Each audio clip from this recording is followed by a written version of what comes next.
Focus on Headline.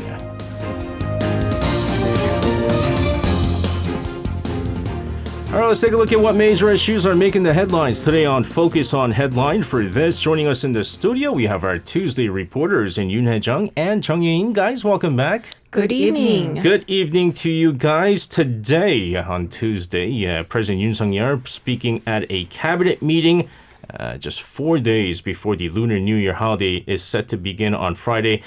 He said that more than 450,000 people will be granted special pardons, while saying that the increase in the annual medical school enrollment quota is a must. Number of things that he said at the cabinet meeting today. Hae-jung, you're going to start us off with President Yoon's remark. What do you have for us? Right. President Yoon chaired a cabinet meeting this morning at the Yongsan Presidential Office, covering a wide range of issues. First, President Yoon said more than 450,000 people will be granted special pardons on the occasion of the Lunar New Year, including 5 business people and 7 politicians. President Yoon didn't name the beneficiaries at the meeting, saying only that the list was drawn up with a focus on reviving the economy for the people and included exemptions from various administrative penalties levied on drivers, restaurant industry workers, fishermen, and passenger and cargo transport operators. In South Korea, the government has often granted special pardons to convicted politicians, business executives, and other offenders at the start of the new year or around Liberation Day, which is around August 15th, to reward good behavior and foster national harmony. The pardons are reviewed by a panel at the Justice Ministry before being sent to a cabinet meeting for deliberation and then finalized by the president. And later on, Yoon will be giving us some names on the main figures who will be benefiting from these pardons. And second, President Yoon also encouraged the implementation of the tasks discussed at the recent public debates he presided over, calling on respective ministries to speed up their follow-up measures to ensure that the discussions lead to tangible results. Some tasks he mentioned was restoring the competitive environment of the mobile carrier industry, as well as support and relief for those who suffered damage from game operators deceptively profiting off of selling randomized in-game items. And third, President Yoon Suk Yeol called on the medical community to cooperate with the government's plan to increase the annual medical school enrollment quota, saying the country's future depends on it. He said expanding workforce of doctors is a task of our times, adding that many people are experiencing inconveniences due to the shortage of doctors. President Yoon also explained that the government has prepared a 4-pronged healthcare reform package to rebuild the crumbling healthcare system, which include measures such as increasing medical personnel and strengthening local healthcare. And on a related note, today afternoon, the Health Ministry announced the new increased medical school enrollment quota, which Yein will have more on. Yeah, so we're going to talk exactly on that because yesterday, of course, we talked to an expert in regards to the increase in quota, the need for an increase in quota, maybe some of the policy changes that the government needs to maybe put in force first before thinking about a quota increase. But of course, then again, yesterday we did talk to a doctor in regards to this.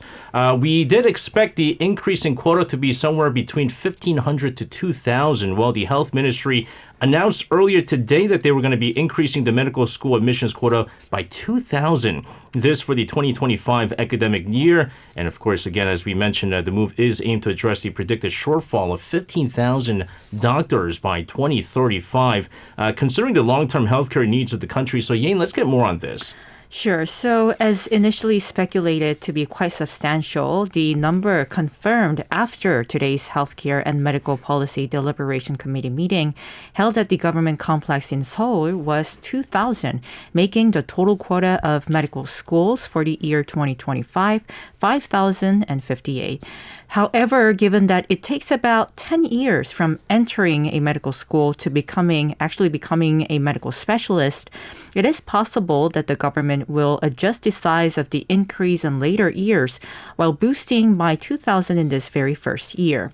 Now, apparently the increased quota was set to be concentrated among regional medical schools outside Seoul, and the government is expected to continue increasing the quota at a similar volume for more than 5 years.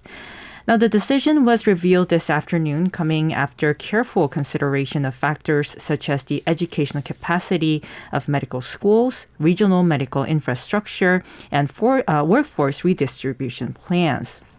Now, the current medical students quota has been capped at 3,058, that since 2006, following a reduction by 351 in 2000. The proposed expansion at this time around marks a significant shift in the policy, reflecting the government's commitment to bolstering the healthcare workforce. However, the announcement is expected to meet with strong opposition from the medical community, which has historically resisted increases in medical school quotas. The Korean Medical Association has already had a press conference this morning, which will be later covered by Hae-jung in our next story.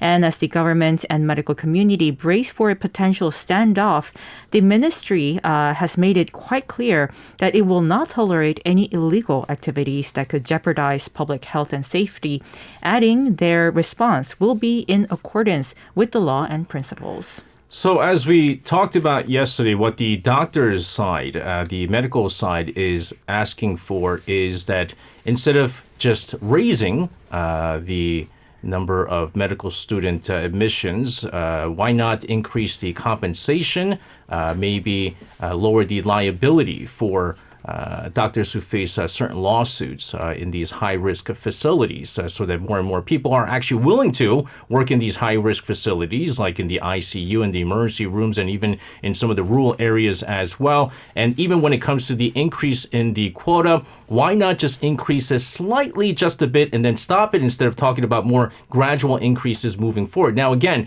this was what a doctor insisted would be a better policy moving forward. In fact, according to a survey conducted by the KMA, the Korean Medical Association, some 81% of the respondents of over 4,000 doctors who took part in the survey said that they were against the quota increase. More than 50% of them said that there is no need for an increase. So naturally, you're going to see a huge backlash from the medical community. You have the Doctors Association vowing to launch a nationwide strike if the government unilaterally pushes for raising the medical school enrollment quota. Hae-jung, let's get more on this. Right. As the health ministry announced its plans to increase the number of medical students by 2,000 next year, it seems that a walkout is unavoidable. Now, doctors have claimed that the quota hike will compromise the quality of medical education and services and argued that the government should find other ways to allocate physicians and boost compensation. And in the emergency press conference held this morning, Lee Pil-soo, head of the Korean Medical Association, has said that despite repeated suggestions from the medical circle, the government has been pushing for its own policy measures without ample discussions and consultations. He announced that if the government unilaterally goes ahead with the plan, they will release the results of their survey conducted in December on a strike and begin a process to stage a general walkout. The Korean Medical Association had held an emergency board meeting until late last night, Monday. This began at 7 p.m. and went on for more than 3 hours to discuss on how to respond to the government's decision. According to an official from the Medical Association, the association had formulated a plan A, a plan B, and C, as they were expecting the government to unilaterally make the decision. And the members of the Medical Association's executive board are all set to resign and immediately form an emergency committee. And aside from the Korean Medical Association, the Korean Intern Resident Association also hinted at collective action. They carried out a survey to more than 10,000 doctors at training hospitals nationwide and showed that 88.2% of the respondents would participate in collective action, including strikes, should the government proceed with raising the medical school quota. Now, the Korean Intern Resident Association has more than 15,000 members nationwide. We're looking at a massive, massive strike if they do decide to take part in it. Now, we have seen sort of threats coming out from the KMA and also the Intern and Residents Association in the back before. And of course, an agreement coming in at the last minute before the strike was conducted. But as we talked to Professor Kim Kwan-jin yesterday, he has seen walkouts happen. He's seen collective actions. He's seen, protests and strikes happen amongst the doctors, where it led to a huge downfall in the number of medical staff. And at this time right now, can the country afford a strike like this? We'll have to see. And again, being that very limited, discussions with the medical associations in regards to making this decision, that's why you're seeing such a huge backlash. But we'll see what other announcements we get from both the medical side and, of course, the government. Earlier, we did talk about this Lunar New Year special pardon that President Yoon Suk Yeol will be issuing.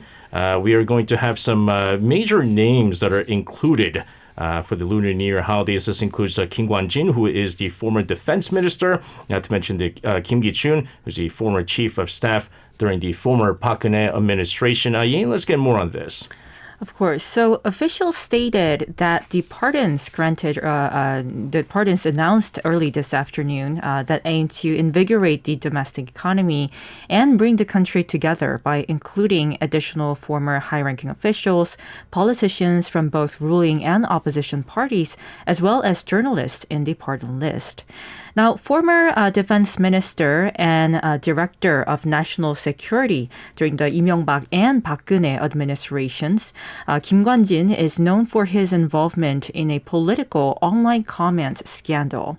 And Kim, who was found guilty of ordering the posting of approximately 9,000 political comments online that we're talking about by the military cyber command ahead of the 2012 general and presidential elections, is among the 980 individuals to be pardoned on this Wednesday. So his sentence was finalized last year, but this pardon relieves him of any remaining prison time. Joining Kim on the pardon list is Kim Ki-choon, the former chief of staff under the Park Geun-hye administration, who was sentenced for his role in the so-called cultural blacklist scandal. Now, he was implicated for excluding individuals who criticized the government at the time from receiving state funds based on this blacklist. And Cho Yoon-sun, former Minister of Gender Equality and Culture Minister, who was also charged alongside Kim Ki-choon, didn't make her name on this pardon list at this time around. The pardon also covers special reduction or exemptions for individuals from various sectors, including former public officials, business executives, and those involved in minor administrative offenses, totaling over 555,000 beneficiaries. We're going to move on to, another major news that came in earlier today after holding their general meeting. The Democratic Party confirmed its commitment to maintain the current semi-mixed and member proportional representation system, or the MMP, and to pursue the formation of a unified proportional representation party for the upcoming April 10th general election. Let's also get more on this, Yin. Sure. So according to the party's floor leader, Hong Ik-pyo, the decision was unanimously supported by party members, signaling a strong collective stance against the Yoon administration. Now, the party aims to quickly establish a unified proportional representation party to rally all political entities that share their vision for change. Now, the decision to keep the mixed member proportional representation system, or MMP system, as SJ mentioned, and form this unified party is actually no surprise given the current political climate. Now, the party has been expressing a desire to form a coalition with various political groups, although specific parties have not been named at this stage. Now, concerns about the satellite party were also addressed. Hong shared that while the DP leader Lee Jae-myung said he would not deny that there is this satellite party controversy, Party, the satellite party that the Democratic Party had 4 years ago, and the Unified Proportional Party it is planning right at this moment are a little different in nature. He added, quote, at that time in the past, other parties were on the sidelines with the Democratic Party mainly being in the driver's seat. But this time we will form a unified party with the third major party partaking the effort actively. When asked if the Democratic Party's envisioned coalition includes the so-called 조국's new party, he replied that the party will first consult with parties that are specifically in the form of political parties already, and their next step being to discuss with civil society to see who will join next.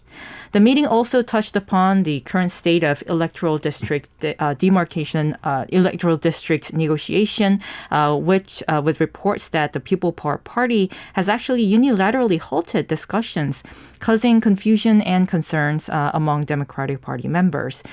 In his remarks, Lee Jae-myung also stressed the importance of unity and cooperation in light of the severe political landscape, urging members to carefully consider what would benefit the nation, the progressive reformist camp, so-called, and the Democratic Party in this upcoming election.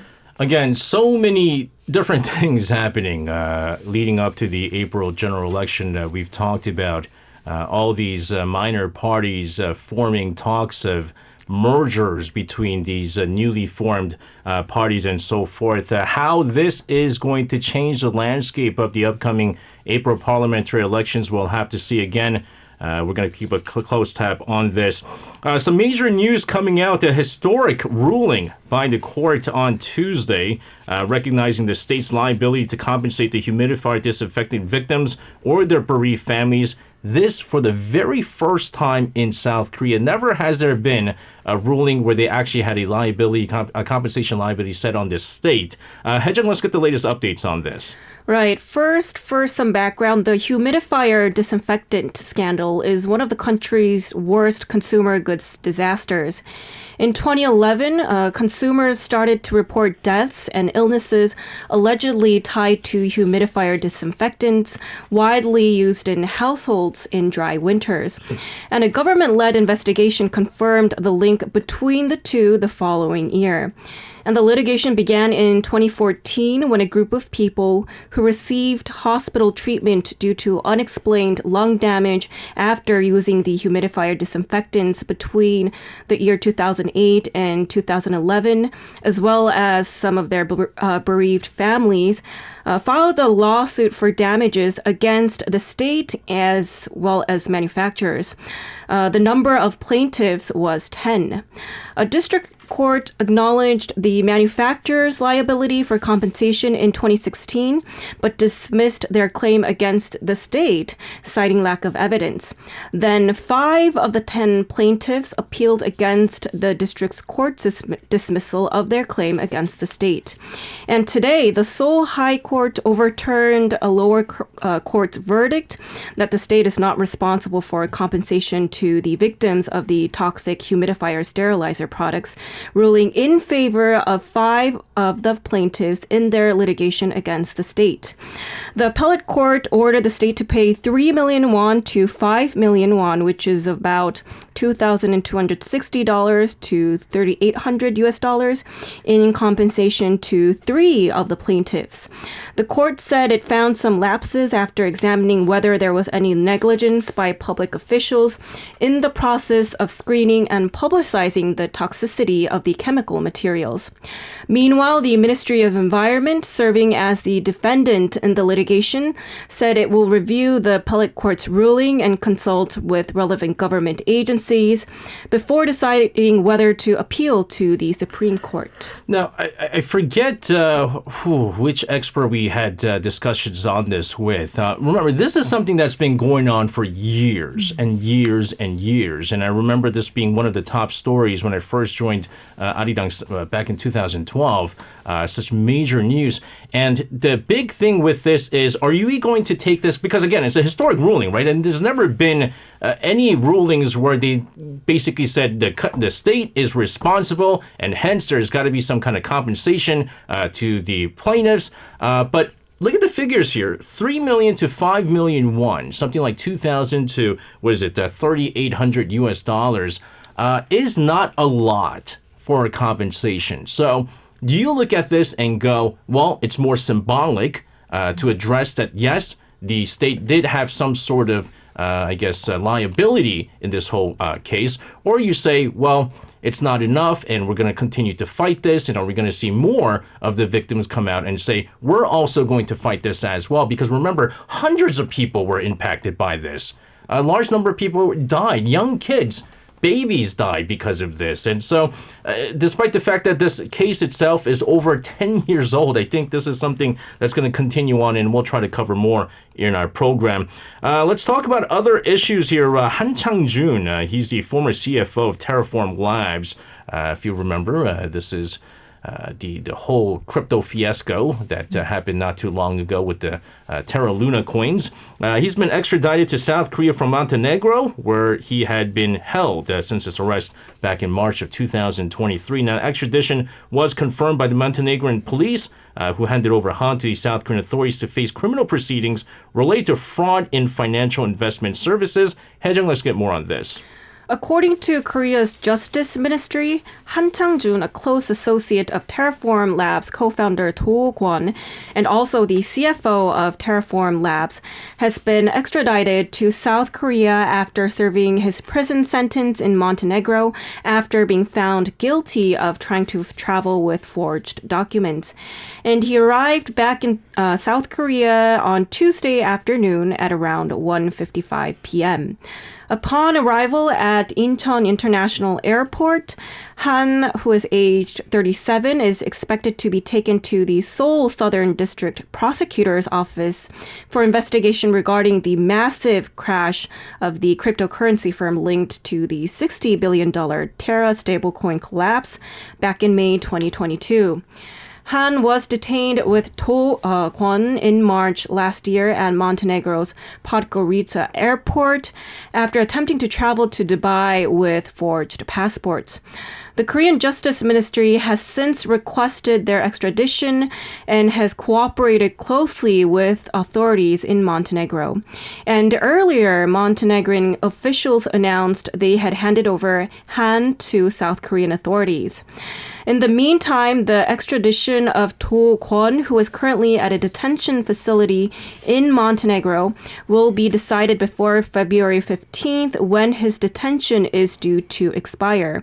But the country's appeals court is yet to decide whether to send him to South Korea or to the United States. Yeah, so, I mean, Han is obviously a big name that's part of the whole Terra Luna collapse and so forth, but the figure that everyone wants right now is Do Kwon, right? And so there was a whole thing about whether it's going to be the United States that's going to be getting him with the extradition, or is it going to be South Korea? And what's funny is that a lot of the cryptocurrency investors, they were saying that he should go to the United States. He should be extradited to the United States because they have harsher laws in regards to this. And there's probably a higher chance that he's going to be facing the rest of his life in prison if he gets extradited in the United States, as opposed to South Korea, where you might have a little bit more lenient laws in place here. But again, I know that the Montenegrin officials did say that unless all the charges against Do Kwon is done and over with, and all the court proceedings are done and over with, they won't be looking into extraditing Do Kwon, but this might actually be the first step here. So we'll find out which country gets to get back Do Kwon for court hearings there. In the meantime, the OECD has slightly adjusted its forecast for South Korea's economic growth rate for this year, bringing it down a notch from 2.3% to 2.2%. And the adjustment actually reflects a cautious outlook amidst the global economic challenges that we've been seeing. Yain, let's get more on this. Of course. So this revision comes against a backdrop of the OECD raising the global growth forecast from 2.7% to 2.9%, despite the factors that SJ just touched upon. And while this slight downward revision in growth expectations happened for South Korea, the inflation forecast for South Korea remains steady at 2.7%. Now, notably, the growth forecast for two of South Korea's major trade trading partners, they are China and the United States, remains unchanged for China at 4.7%, while the forecast for the U.S. has been raised quite significantly from 1.5% to 2.1%. The OECD's adjustment is particularly noteworthy as it was released ahead of its usual schedule, suggesting that some recent data might not have been fully reflected in this interim economic outlook. South Korea's growth rate for last year was also presented with a slightly lower figure of 1.3% compared to the Bank of Korea's estimate of 1.4%. Looking ahead, the OECD maintains its growth projection for South Korea at 2.1% for the next year, aligning with the forecast made by the South Korean government, the KDI or the Korea Development Institute, as well as the Bank of Korea, which have all projected growth rates in the vicinity of 2.1% to 2.2%. The IMF offered a slightly more optimistic view with a forecast of 2.3%. Now, the OECD hasn't made any particular evaluation comments on the Korean economy upon releasing this interim outlook.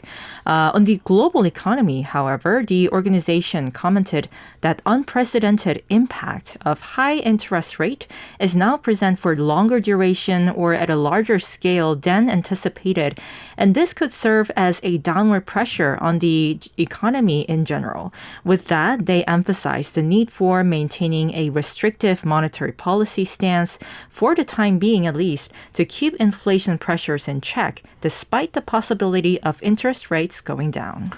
Again, but this also leads to further slowdown of the economy, right? And so what are you going to sort of prioritize? Are you going to prioritize lowering the inflation, or are you going to prioritize the slowing of the economy because of the high, especially here in South Korea? Many people have been impacted by the high interest rates, especially because during the COVID-19 times with the near zero interest rates, they're borrowing money left and right to purchase homes, and now they're sort of kind of paying for that, right, to high interest. And so, again, you kind of have to balance this out, but it doesn't seem like South Korea as well. The Bank of Korea for now isn't going to be lowering their key interest rates until the U.S. Fed does so.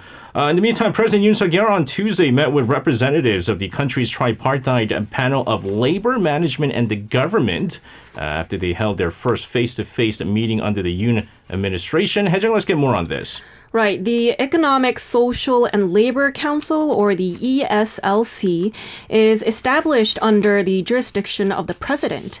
And today, the 13th plenary session was held this morning, and this was the first face-to-face meeting in 32 months.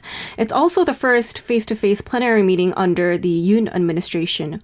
The session was delayed for a long time as the committee was not able to narrow differences over a series of controversial labor reform plans, including the government's drive to fix the weekly work hour system. Earlier, the Federation of Korean Trade Unions declared a halt to its social dialogue activities back in June 2023, protesting against the control of street demonstrations organized by an FKT-affiliated union, but talks resumed this time as the union decided to return to dialogue back in November. And today's meeting was also attended by Minister of Employment and Labor Lee Jung-sik and ESLC Chairman Kim Mun-soo. And later on after the meeting, President Yoon invited members of the ESLC to the Yongsan presidential office for a luncheon to encourage them. Now, looking into what was discussed at today's plenary session, a proposal to form 3 committees for social dialogue was approved. The 3 main committees are going to each address improving awareness, practices, and systems for work-life balance, establishing an employment and labor system in response to changes in demographic structure, and creating jobs for future generations. There are going to be a wide range of specific issues that are going to be dealt with within each committee, such as the flexible 52-hour work week, protecting health rights at the workplace, and expanding support for job transfers and re-employment for the middle-aged and elderly. But although talks have resumed, there is still a long way to go in order to reach an agreement between the labor management and the government. Because the newly formed committees only have a one-year term, which can be extended by an agreement, and although the agendas are adopted by both labor and management, the solutions each side are requesting are mostly different. For instance, the reform on working hours is expected to be the biggest issue on the table, as the government and management believes that some industries should be flexible enough to allow working for long hours at a time, while the labor sector feels that this partial flexibility will actually go against the overall trend of shortening working hours. We're going to shift our focus to the rest of the world. We've been talking about volatile weather, right? And, whether or not you believe in climate change, climate crisis. I mean, these are all evidence that it does exist. We're going to go over to the West Coast in the United States and California, facing severe weather challenges. A powerful storm system continues to wreak havoc across California for the second consecutive day. Yin, let's get more on this. So the northern part of the state, California, has been hit hard by strong winds, resulting in 3 fatalities so far, as well as widespread power outages, while the southern regions, including Los Angeles, are experiencing record rainfall, leading to landslides damaging homes and flooding streets. For further details, on the 5th local time in Yuba City, Northern California, a man was killed by a falling tree in a residential area. Authorities found the victim under a large cedar tree. Apparently, he was dead while attempting to clear a tree that had fallen on his house using a ladder when this accident occurred. The area was experiencing winds of up to 80 kilometers per hour at this time around, which likely caused the tree to fall in the first place. Central California wasn't free from troubles either, with hurricane-level winds knocking down trees and power lines, causing blackouts across the region. According to PowerOutage.us, over 710,000 people were without electricity as of Monday evening local time. Regions around the Bay Area in San Francisco, including Santa Clara, Sacramento, Sonoma, and Monterey, were hit the hardest by the power outage. In Los Angeles, the situation is also dire, with heavy rains causing unprecedented damage. LA's National Weather Service, or NWS, reported that downtown LA received 4.10 inches, or that is 104 millimeters worth of rain in just a single day, ranking as the 3rd highest February rainfall ever recorded in history. The adverse weather has prompted emergency evacuations, with 9 homes in the affected areas being under emergency evacuation order and 16 residents evacuated.